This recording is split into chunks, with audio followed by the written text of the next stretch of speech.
Hello students. Last जो video था मेरा वो क्लास टेंथ और टेंथ में जो साइंस सब्जेक्ट है उसमें बायोलॉजी के मैंने आईएमपी क्वेश्चंस आपको बतलाए थे। और आज की वीडियो में हम देखने वाले हैं कि क्लास टेंथ में ही जो विषय विज्ञान है उसमें फिजिक्स और केमिस्ट्री यानी कि भौतिकी और रासायनिक विज्ञान में ऐसे कौन कौन से महत्वपूर्ण प्रश्न हैं जो परीक्षा में आने वाले हैं। तो फ्रेंड्स, यहाँ पर हमारे पास एक प्रश्न बैंक है और इस प्रश्न बैंक में जो अभी चल रहा है कि प्रत्येक प्रश्न बैंक से 500 क्वेश्चन लिए जा रहे हैं प्रत्येक सब्जेक्ट से।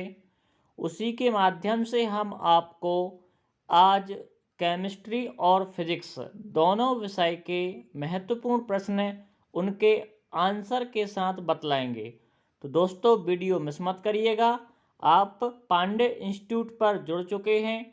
आइए देखते हैं प्रश्न बैंक में सबसे पहले क्या क्या पीडीएफ में दिया है, किस तरीके से यहाँ पर क्वेश्चंस आना है, किस चैप्टर से कितने नंबर के क्वेश्चन आना है। आइए हम डिस्कशन में देखते हैं। सबसे पहले मैं बात करूंगा यहाँ पर सत्र 2020 और 21 की साइंस सब्जेक्ट की क्लास टेंथ की। तो यहाँ पर दोस्तों आपको दिखाई दे रहा है कि ब्लूप्रिंट दिया हुआ है जिसमें चैप्टर दिए हुए हैं, कौन कौन से चैप्टर आने वाले हैं। अभी तक स्टूडेंट्स को क्लियर नहीं हुआ है तो स्टूडेंट्स क्लियर कर लें। सबसे पहले मैं बात करूंगा यहाँ पर अध्याय 1 रासायनिक अभिक्रियाएं एवं समीकरण की। दूसरा अध्याय है हमारा अम्ल, क्षार एवं लवण। और जो तीसरा अध्याय है वो है धातु एवं अधातु। यहाँ पर जो चौथा अध्याय है वो हटा दिया गया है। और फिफ्थ अध्याय जो है वो है तत्वों का आवर्त वर्गीकरण। दोस्तों, ये केमिस्ट्री के 4 चैप्टर यहाँ पर लिए जा रहे हैं जिनमें से पेपर में पूछा जाएगा। नेक्स्ट हम बात करेंगे बायो की। जैसे भी मैंने बायो का आपको लास्ट वीडियो में बतला दिया है, फिर भी एक बार और रिपीट कर रहा हूँ मैं कि अध्याय 6 जैव प्रक्रम, अध्याय 7 को हटा दिया है यहाँ पे, अध्याय 8 जीव जनन कैसे करते हैं, अध्याय 9 आनुवांशिकता, अध्याय 10 प्रकाश का परावर्तन एवं अपवर्तन। इतने चैप्टर रहेंगे जिनसे पूछा जाएगा पेपर में। अध्याय 11 यहाँ पर फिजिक्स की बात चालू हो रही है। अध्याय 11 मानव नेत्र एवं रंग बिरंगा संसार, अध्याय 12 विद्युत, अध्याय 15 हमारा पर्यावरण। इससे मिलते जुलते इतने भी प्रकार के क्वेश्चंस आने वाले हैं। आइए हम देखते हैं कौन कौन से आईएमपी क्वेश्चन हैं। यहाँ पर कुछ शेष अध्याय भी दिए जा रहे हैं जो कि अध्याय 4 और अध्याय 13 हैं। कार्बन और उसके यौगिक, विद्युत धारा के चुंबकीय प्रभाव। हो सकता है इनसे भी कुछ प्रश्न बन के आ सकते हैं। ठीक है, अब हम बात करेंगे यहाँ पे सबसे पहले हमारा जो विषय दिया है वो है विषय वस्तु के आधार पर केमिस्ट्री सब्जेक्ट को सबसे पहले देखा गया है, उसके बाद बायोलॉजी को और फिर फिजिक्स को यानी भौतिकी विषय को देखा गया है। हम देखने वाले हैं कि केमिस्ट्री विषय में ब्लूप्रिंट के आधार पर किस तरीके से दिया गया है, बायोलॉजी विषय में किस तरीके से दिया है और किस तरीके से यहाँ पर अंकों का क्रमवार दिया जा रहा है। अंकों का क्रमवार से मतलब है यहाँ पर 1 अंक के, 2 अंक के, 3 अंक के, 4 अंक के और 5 अंक के। यहाँ पर अंकों की जो क्रमानुसार संख्याएं हैं वो 1 से 5 तक हैं। कितने प्रश्न 1 अंक के आने वाले हैं, किस विषय के किस चैप्टर से आने वाले हैं, विषय यानी कि फिजिक्स, केमिस्ट्री और बायोलॉजी। तो यहाँ पर हम देख रहे हैं सबसे पहले अध्याय 1। तो आप इस तरीके से यहाँ पर हम आईएमपी क्वेश्चंस को देख रहे हैं, जैसे रासायनिक अभिक्रियाएं एवं समीकरण। इसमें से 1 अंक का प्रश्न आएगा। मैं यहाँ पर राउंड बना रहा हूँ, गोले बना रहा हूँ, आप लोग देख सकते हैं। 1 अंक का प्रश्न यहाँ पे आएगा, दूसरा 4 अंक का प्रश्न आएगा। तो यहाँ पर जो कुल प्रश्न आने वाले हैं वो हैं सिर्फ 1। ऑब्जेक्टिव को यहाँ पे काउंट नहीं किया गया है। यानी कि पहला जो चैप्टर रहेगा हमारा रासायनिक अभिक्रियाएं और समीकरण वाला, उससे सिर्फ 1 ही क्वेश्चन आने वाला है। ठीक है, वो भी सिर्फ 4 नंबर का।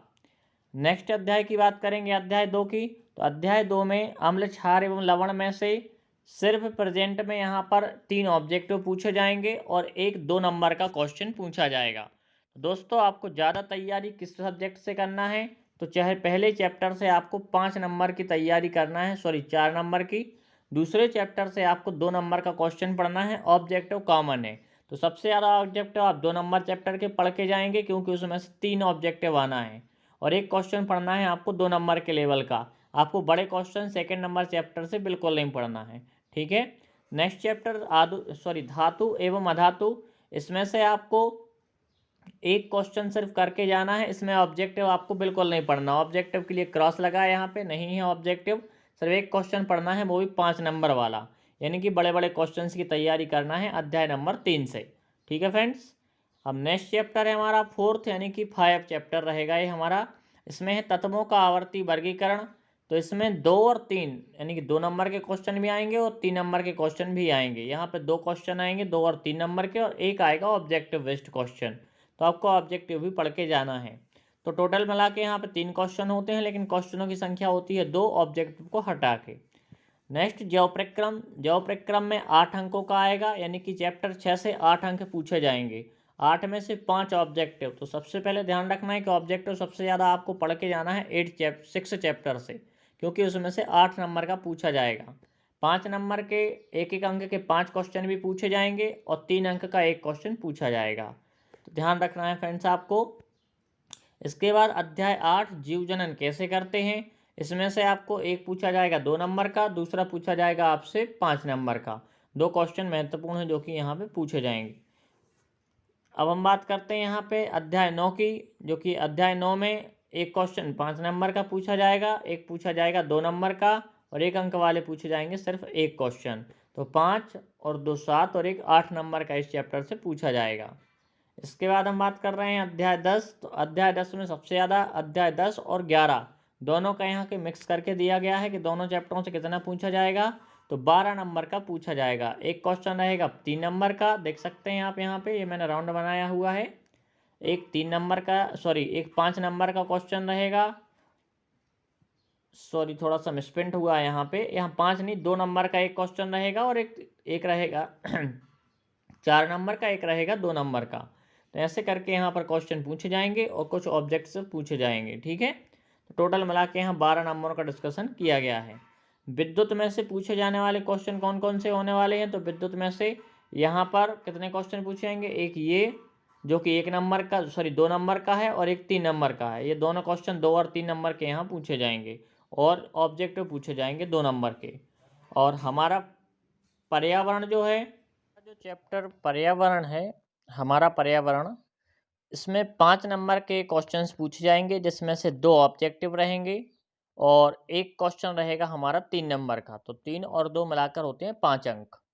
अब शेष जो अध्याय है हमारे, अध्याय 4 और अध्याय 13, इन दोनों में से कार्बन और उसके यौगिक और विद्युत धारा के चुंबकीय प्रभाव, टोटल मिला के यहाँ से 12 नंबर के अंक पूछे जाएंगे।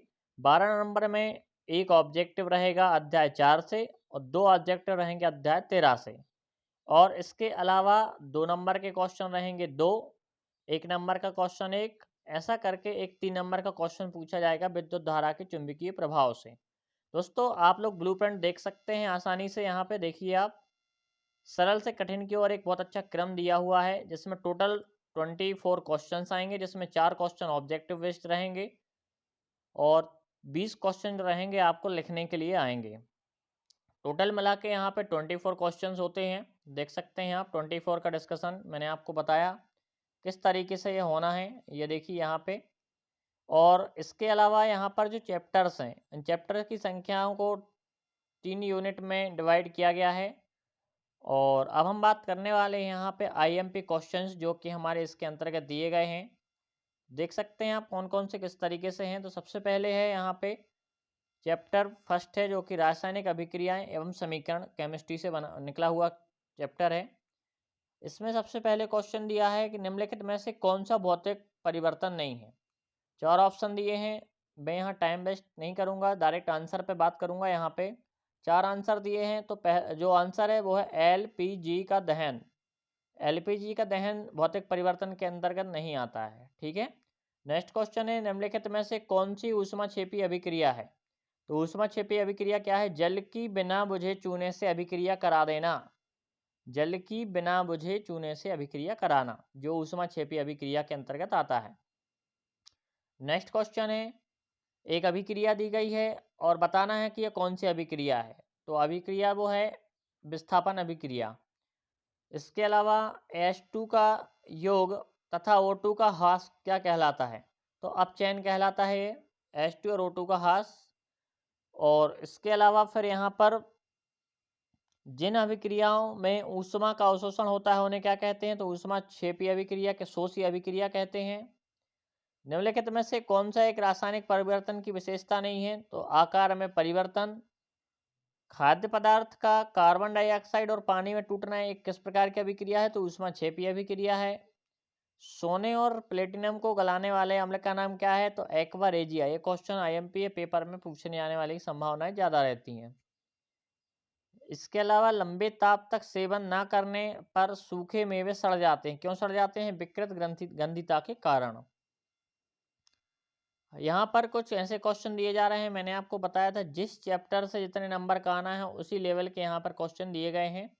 तो चैप्टर फर्स्ट से 4 नंबर का एक क्वेश्चन आएगा, स्टार्टिंग में मैंने आपको बताया था। अब ये क्वेश्चन कौन कौन से यहाँ पर मैं क्वेश्चन पढ़ूंगा, सिर्फ आंसर आपको यहाँ से देख के लिखना है कॉपी में और याद करना है। सबसे पहला क्वेश्चन है, वायु में जलाने पर पूर्व मैग्नीशियम रिबन को साफ क्यों किया जाता है? साफ क्यों किया जाता है? ठीक है। नेक्स्ट क्वेश्चन है, किसी पदार्थ X के विलयन का उपयोग सफेद करने के लिए होता है, तो क्यों होता है? इसका आंसर आप यहाँ पढ़ सकते हैं। नेक्स्ट क्वेश्चन था मेरा। अब इसके बाद एक ऐसा क्वेश्चन है 2019 में आ चुका है। ये क्वेश्चन है, ऊष्मा क्षेपी एवं ऊष्मा शोषी अभिक्रिया का क्या है? अभिक्रिया क्या है? उदाहरण देना है। दोनों यहाँ पर परिभाषाएं दी हैं और एग्जाम्पल्स दिए हुए हैं, आप देख सकते हैं। नेक्स्ट क्वेश्चन है, श्वसन को ऊष्माक्षेपी अभिक्रिया क्यों कहते हैं? वर्णन कीजिए। नेक्स्ट क्वेश्चन है, विस्थापन एवं द्विविस्थापन अभिक्रियाओं में क्या अंतर है? अभिक्रियाओं के समीकरण देना है। इतने क्वेश्चन हैं। इसके अलावा नेक्स्ट क्वेश्चन है फिर हमारा, अवक्षेपण अभिक्रिया से क्या समझते हैं? उदाहरण देकर समझाइए। फिर है अपना, वियोजन अभिक्रिया को संयोजन अभिक्रिया के विपरीत क्यों कहा गया है? इसका समीकरण देना है अभिक्रियाओं के। नेक्स्ट क्वेश्चन है, ऑक्सीजन के योग एवं ह्रास के आधार पर निम्न पदों की व्याख्या करना है, उपचयन और अपचयन की। विच इजी क्वेश्चन हैं। नेक्स्ट क्वेश्चन, रेडॉक्स अभिक्रिया किसे कहते हैं? समीकरण दीजिए। विस्थापन अभिक्रिया रेडॉक्स अभिक्रिया हो सकती है क्या? इसका भी आंसर लिखना है आपको। जब लोहे की कील कॉपर सल्फेट के विलयन में डुबोई जाए तो विलयन का रंग क्यों बदल जाता है? इसका भी आंसर लिखना है। फिर नेक्स्ट क्वेश्चन है, अभिक्रियाओं के लिए संतुलित रासायनिक समीकरण देना है। यहाँ कुछ अभिक्रियाएं दी गई हैं, इनके समीकरण आपको लिखना है, लिख के सीख के आपको जाना पड़ेगा। दवा की बोतल अधिकांशतः रंगीन होती है, क्यों होती है? ये अच्छा क्वेश्चन है, आप लोग याद करके जाइए। नेक्स्ट क्वेश्चन है, संतुलित रासायनिक समीकरण क्या है? रासायनिक समीकरण को संतुलित करना क्यों आवश्यक होता है? ये क्वेश्चन भी आप लोग पढ़ के जाइए, इंपॉर्टेंट क्वेश्चन है। इसके अलावा नेक्स्ट चैप्टर हमारा सेकंड स्टार्ट होता है, अम्ल क्षार एवं लवण। यहाँ पर अम्ल क्षार एवं लवण से क्वेश्चन पूछे जाएंगे, जिसमें 3 अंक के वस्तुनिष्ठ यानी ऑब्जेक्टिव क्वेश्चन और 2 अंक का एक क्वेश्चन पूछा जाएगा। यानी इस चैप्टर से आपको 4, 3 और 5 नंबर की कोई तैयारी नहीं करना, बड़े बड़े क्वेश्चन पढ़ के नहीं जाना है, सिर्फ ऑब्जेक्टिव पढ़ना है और 1-2 नंबर का क्वेश्चन पढ़ के जाना है। दोस्तों यहाँ ऑब्जेक्टिव दे रहे हैं, दिखाई दे रहे हैं आपको।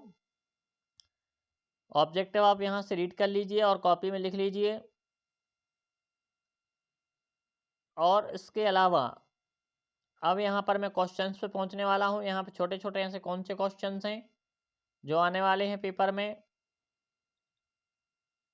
सबसे पहले एक यहाँ छोटा सा ऑब्जेक्टिव दिया है, मैं रिपीट कर रहा हूँ, देखिए आप।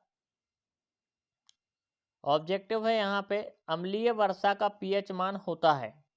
ये क्वेश्चन आईएमपी है दोस्तों, पेपर में आने की संभावना 99% है ऐसे क्वेश्चंस की। तो 5.6 से कम कितना पीएच होता है? 5.6 से कम, यानी कि अम्लीय माध्यम, ऑलरेडी समझ में आ रहा है वो। सबसे पहली चीज़ आपको ये पता होना चाहिए कि अम्लीय माध्यम क्या होता है। तो 7 से कम जो होता है वो अम्लीय माध्यम होता है, और 7 से ज़्यादा जो माध्यम में होता है वो क्षारीय माध्यम होता है। अब यहाँ पे ऑप्शन देखना है आपको, 5.6, 6.5, 5.6 से कम, ज़्यादा और कम 6.5। यहाँ पे ऑप्शन 1 से दिए हैं, कम ज़्यादा में डिफरेंस कर दिया है, तो ऑप्शन 1 से हैं। तो आपको ध्यान रखना है कि 5.6 से ज़्यादा होता है, ठीक है। नेक्स्ट क्वेश्चन होता है अपने यहाँ पे आईएमपी अति लघु उत्तरीय प्रश्न 2 में, धातु के साथ अम्ल की अभिक्रिया होने पर सामान्यतः कौन सी गैस निकलती है, उदाहरण के द्वारा समझाना है आपको। तो यहाँ पर H2 गैस निकलेगी और यहाँ पर अभिक्रिया दी है, आप लोग पढ़ लीजिए। नेक्स्ट क्वेश्चन है, अम्ल का जलीय विलयन क्यों विद्युत का चालन करता है। इसके बाद है प्लास्टर ऑफ पेरिस जिसे बोलते हैं पीओपी को आर्द्र रोधी बर्तन में क्यों रखा जाना चाहिए। धोने का सोडा एवं बेकिंग सोडा के दो दो उपयोग बताइए। इस तरीके से क्वेश्चन पूछे जाएंगे।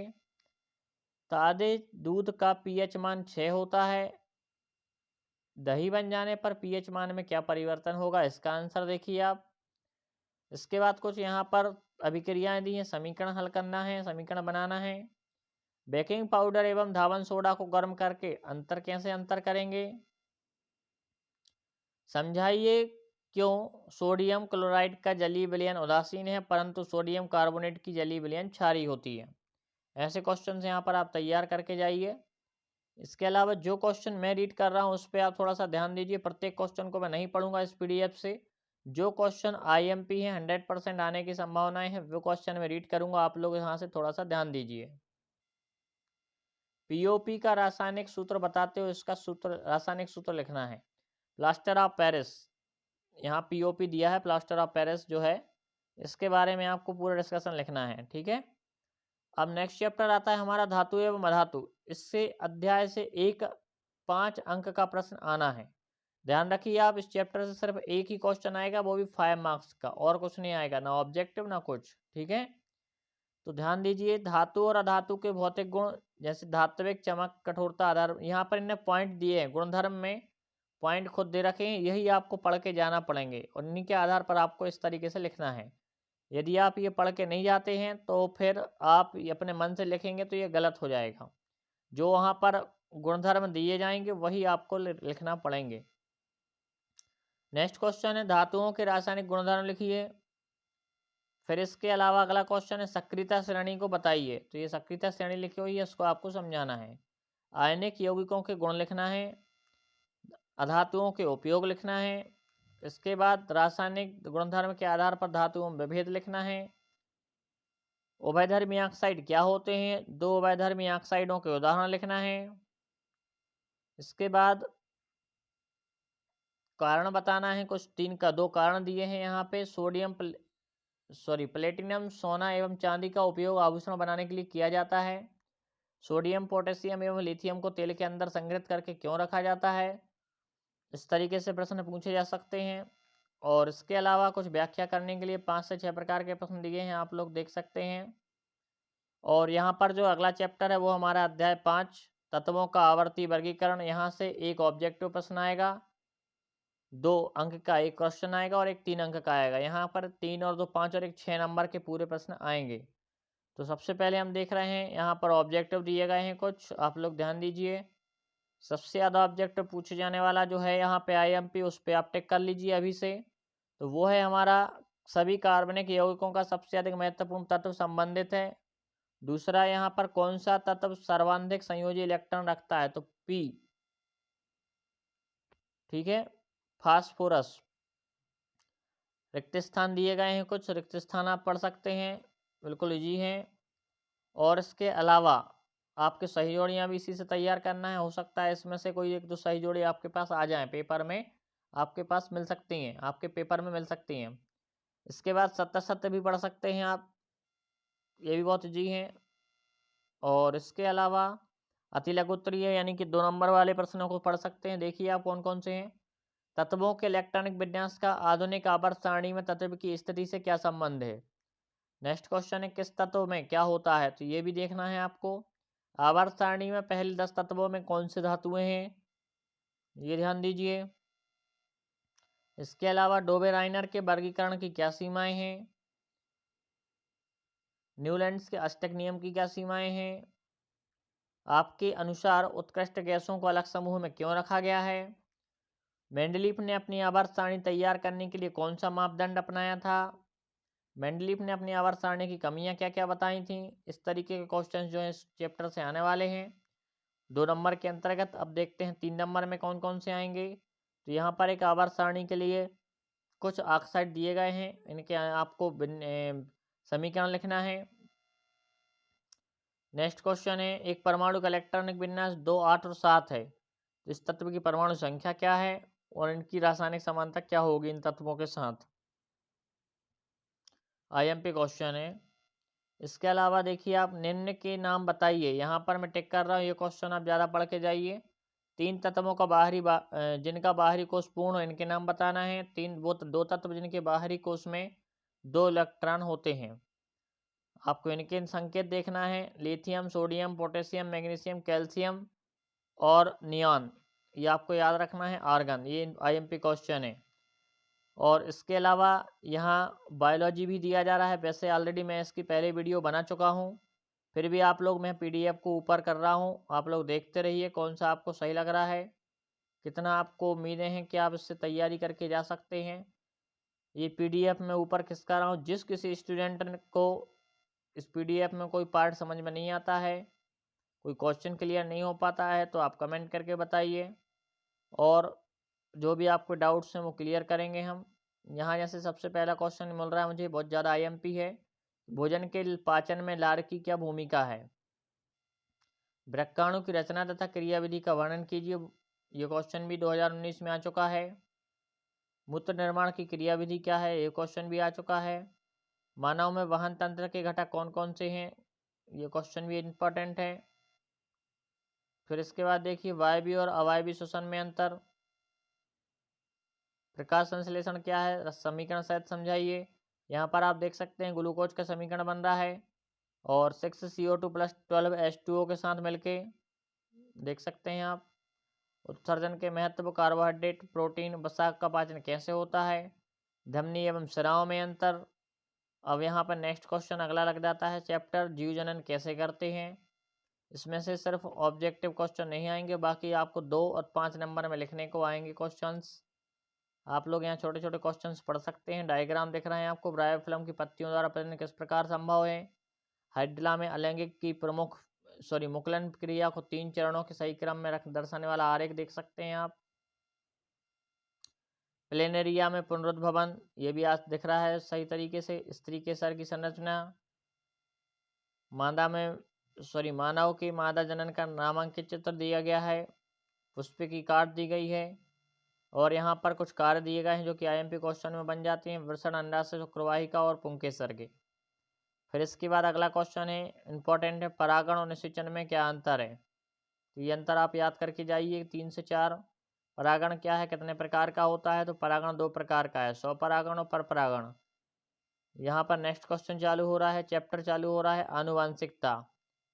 आनुवांशिकता का जनक किसे कहा गया है? आईएमपी क्वेश्चन है। मनुष्य की कोशिका में कितने गुणसूत्र पाए जाते हैं? 22 जोड़े, और वैसा देखा जाए तो 23 जोड़े पाए जाते हैं। कुछ यहाँ पर खाली स्थान वगैरह भी दिए जा रहे हैं, सही जोड़ी दी जा रही हैं, और 2 नंबर के क्वेश्चंस दिए जा रहे हैं, तो आप लोग रीड कर सकते हैं। ऑलरेडी मैं इन क्वेश्चंस के रिवीजन एक बार पहली वीडियो में करा चुका हूँ। यदि कोई डाउट बनता है आपको तो आप संपर्क कर सकते हैं। और जिन मित्रों ने मेरा अभी तक चैनल सब्सक्राइब नहीं किया है, प्लीज़ वो चैनल को सब्सक्राइब करें, लाइक करें और बेल आइकन को दबा लें, जिससे प्रत्येक आने वाली वीडियो आप तक आसानी से पहुंच सके। यदि कोई कन्फ्यूजन आपके लिए इस स्टडी के अंतर्गत आता है तो आप कमेंट करके मुझे आसानी से बता सकते हैं। मेरा कमेंट बॉक्स चालू है, आसानी से आप इसे बता सकते हैं। यहाँ पर एक क्वेश्चन आ रहा है दोस्तों, मनुष्य में बच्चे का लिंग ग्रहण कैसे होता है? ये क्वेश्चन आईएमपी है, पेपर में पूछा जाता है, अधिकांश बार पूछा गया क्वेश्चन है, तैयारी करके जाइएगा आप लोग। यहाँ पर फिजिक्स का पोर्शन चालू हो रहा है, प्रकाश का परावर्तन एवं अपवर्तन का। तो कौन सा पदार्थ लेंस बनाने के लिए प्रयुक्त नहीं किया जा सकता है? सिर्फ इस चैप्टर से एक ही प्रश्न पूछा जाएगा, वो भी 1 नंबर का। तो दोस्तों यहाँ पर इस चैप्टर पे आपको ध्यान तो देना है, लेकिन ये समझ के जब पूरी तैयारी हो जाए तब। इस चैप्टर से एक भी ऑब्जेक्टिव रिटन क्वेश्चन एक भी नहीं आएगा, ऑब्जेक्टिव बेस्ड क्वेश्चन आने वाले हैं। तो आप लोग यहाँ पर जो है इस प्रकार से इनको देख के तैयारी कर सकते हैं। मैंने यहाँ सब एक एक क्वेश्चन शो कर दिया है। रिक्त स्थान के क्वेश्चन आपको दिख रहे हैं, एक एक क्वेश्चन। इसके अलावा एक वाक्य में उत्तर, जो छोटे छोटे क्वेश्चन होते हैं वो दिखाई दे रहे हैं। यहाँ पर आईएमपी देखने वाला क्वेश्चन है जो कि रेगिस्तान की मरीचिका किस क्रिया का उदाहरण है? तो पूर्ण आंतरिक परावर्तन का उदाहरण है। और अब हम बात करने वाले हैं सही जोड़ियों की। सही जोड़ी दी गई हैं, जैसे डायप्टर। तो डायप्टर होता है लेंस की क्षमता, ध्यान देना है आप सभी को। डायोप्टर लेंस की क्षमता को माना जाता है। इसके बाद एक सरल रेखीय पथ, तो वो होती है किरण प्रकाशिकी के अंतर्गत। ठीक है, अति लघु उत्तरीय प्रश्न आए हैं कुछ, देख सकते हैं आप।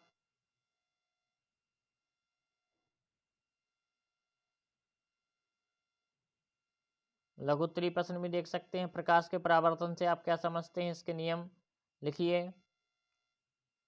माध्यम बदलने पर प्रकाश की किरण अपने मार्ग से विचलित हो जाती है, प्रकाश का अपवर्तन कहते हैं इसे। डायग्राम में आप देख सकते हैं, माध्यम 1 वायु में है, माध्यम 2 कांच में बताया जा रहा है। अपवर्तन के नियम दिए जा रहे हैं। समतल दर्पण किसी बिंब के बनाए गए प्रतिबिंब की कोई 4 विशेषताएं, तो ये भी आईएमपी क्वेश्चन है, आप देख सकते हैं।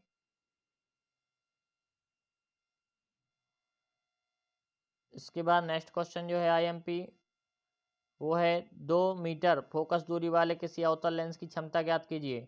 यहाँ पर 2 मीटर फोकस दूरी के अवतल लेंस की क्षमता ज्ञात करना है। बहुत इजी क्वेश्चन हैं। आप फार्मूला याद करिए, P इक्वल टू 1/f।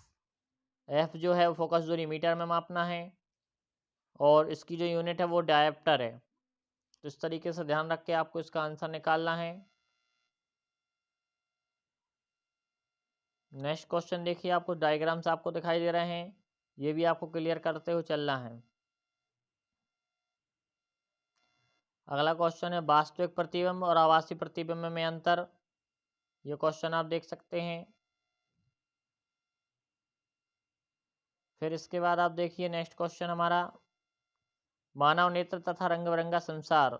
ये आईएमपी क्वेश्चंस हैं। यहाँ इस चैप्टर से आने वाले कुछ क्वेश्चंस ऐसे हैं, तारे क्यों टिमटिमाते हैं। जब सूर्य का प्रकाश वायुमंडल से गुजरता है तो वायु के सूक्ष्म कण लाल रंग की अपेक्षा नीले रंग की छोटी तरंगदैर्घ्य को अधिक प्रबलता से प्रकीर्णन करते हैं, और प्रकीर्णित हुआ नीला प्रकाश हमारे नेत्रों में प्रवेश करता है। यह आकाश का नीला रंग, इसी कारण से जो है आकाश का नीला रंग हमें दिखाई देता है या होता है। नेक्स्ट क्वेश्चन की बात करेंगे हम। ये आपको दिख रहे हैं, वर्णक्रम दिया जा रहा है प्रिज्म द्वारा श्वेत प्रकाश के वर्णक्रम। Diagram red, orange, yellow, green, blue, indigo, और लास्ट में है लाल यानी कि रेड।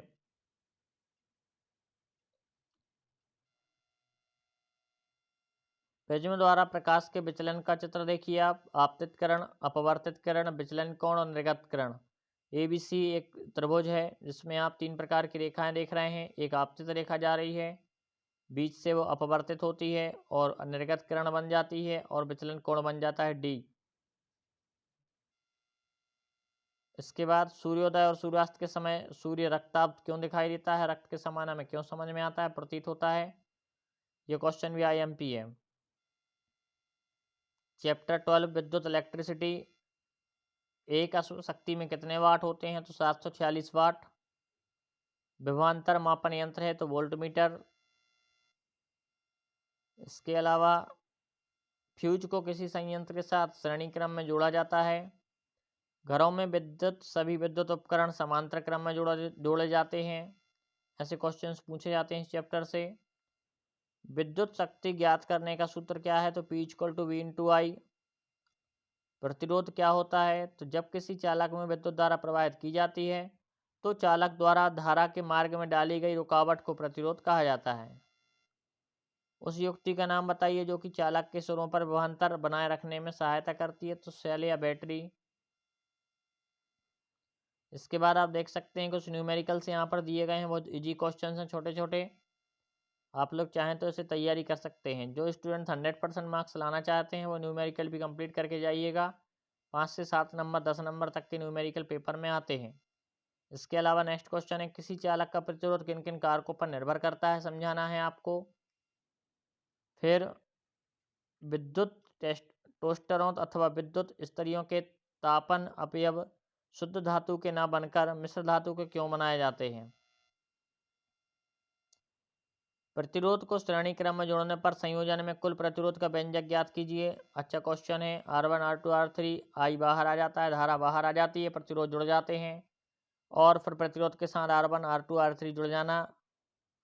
अच्छा क्वेश्चन है। नेक्स्ट क्वेश्चन भी देखिए आप, ऊपर जोड़ा गया है इसको श्रेणी क्रम में, अब जोड़ना है समांतर क्रम में। क्वेश्चन ज्यों का त्यों है, सेम टू सेम देख सकते हैं आप डायग्राम में।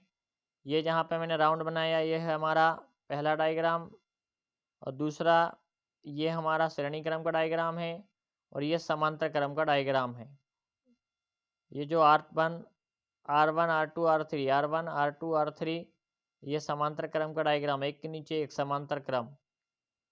इसके बाद अगला क्वेश्चन देखिए आप, ओम के नियम के भिन्न बिंदुओं के आधार पर स्पष्ट करना है। ये क्वेश्चन प्रैक्टिकली क्वेश्चन है, प्रैक्टिकल में भी दिया गया है। सबसे पहले हम देख सकते हैं ओम के नियम का प्रदर्शन नियम में, चित्र में और सूत्र में। इसके बाद हमारा पर्यावरण, जिसमें 3 नंबर के क्वेश्चंस आने हैं, तो आप ये भी देख सकते हैं। ऑब्जेक्टिव बेस्ड कुछ क्वेश्चन दिए गए हैं, और इसके अलावा यहाँ पर रिक्त स्थान दिए जा रहे हैं, सही जोड़ियाँ दी जा रही हैं। सही जोड़ियों में कुछ कॉमन है, जैसे सर्प, टिड्डे, चील, एरोसॉल और प्रदूषक, ऐसे कॉमन क्वेश्चंस आ जाते हैं। ग्लोबल वार्मिंग क्या है, खाद्य श्रृंखलाएं क्या हैं, अजैव निम्नीकरण क्या है, इस टाइप से क्वेश्चन बनते हैं। और बड़े क्वेश्चन जो है हमारे 3 नंबर वाले, वो खाद्य श्रृंखला और खाद्य जाल में अंतर, जो आपको सामने स्पष्ट दिखाई दे रहा है। ये क्वेश्चन खाद्य श्रृंखला और खाद्य जाल में अंतर। इसके बाद फिर नेक्स्ट क्वेश्चन बन के आ रहा है हमारा, ठंडे प्रदेशों में हरे पौधों को, यानी कि इसमें हमारा ग्रीन हाउस प्रभाव क्या है। ध्यान रखना है IMP क्वेश्चन से ग्रीन हाउस प्रभाव क्या है। फिर इसके अलावा नेक्स्ट क्वेश्चन देखिए, पारितंत्र में अपमार्जकों की क्या भूमिका होती है। पारितंत्र में कितने प्रकार के घटक होते हैं। पर्यावरणीय प्रदूषक क्या हैं। ओजोन परत की क्षति चिंता का विषय है, ये क्वेश्चन भी IMP है। निम्नीकरण और अजैव निम्नीकरण प्रदूषक क्या होते हैं। वातावरण प्रदूषक क्या है। 4 अजैव निम्नीकरण प्रदूषकों के नाम बताइए। इस तरीके से जितने भी क्वेश्चन हैं पेपर में पूछे जाते हैं। और यहाँ पर अध्याय 4 जो कि वहाँ रह गया था और अतिरिक्त चैप्टर में आने वाला है, तो इससे 5 अंक का पूछा जाएगा, कार्बन और उसके यौगिक से। आप लोग यहाँ 1 नंबर के आंसर क्वेश्चंस देख सकते हैं ऑब्जेक्टिव बेस्ड। आप लोग घर पे इन क्वेश्चंस को लिख के इनकी तैयारी आसानी से कर सकते हैं। 2 नंबर के क्वेश्चन भी दिए गए हैं, कार्बन के 2 प्रमुख गुण, तो यानी कि कार्बन के 2 गुणधर्म कौन कौन से हैं, इनकी विशाल संख्या दिखाई देती है कार्बनिक यौगिकों के अंतर्गत। तो 2 गुण होते हैं, एक चतुस्संयोजकता, दूसरी होती है श्रृंखलन क्षमता। कार्बन तथा उसके यौगिकों का उपयोग अधिकतर अनुप्रयोगों में ईंधन के रूप में क्यों किया जाता है। मीथेन की संरचना बनाइए। मीथेन होता है CH4 मीथेन की संरचना का फार्मूला क्या होता है, CH4 आप देख सकते हैं, एक C है 4 H है, ठीक है। नेक्स्ट दिया है एथेन। एथेन में होता है C2H6, तो आप देख सकते हैं स्ट्रक्चर आपको बराबर दिख रही होगी। आप फार्मूला याद करके जाइए, स्ट्रक्चर आसानी से बन जाएगी। अपरूपता क्या है और सहसंयोजी आबंध क्या होता है। इसके अलावा नेक्स्ट क्वेश्चन है विद्युत धारा की चुंबकीय प्रभाव।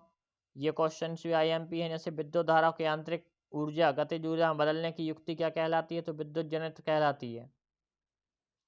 समान चुंबकीय ध्रुव क्या करते हैं, तो आकर्षित या प्रतिकर्षित, तो प्रतिकर्षित करते हैं। ऐसे क्वेश्चंस पूछे जाते हैं। विद्युत मोटर के घूमने वाले भाग को रोटर कहा जाता है। दक्षिण हस्त नियम क्या है, चुंबकीय क्षेत्र क्या है, ऐसे क्वेश्चंस पेपर में पूछे जाते हैं। MRI का पूरा नाम क्या है, तो मैग्नेटिक रेजोनेंस इमेजिंग स्कैन।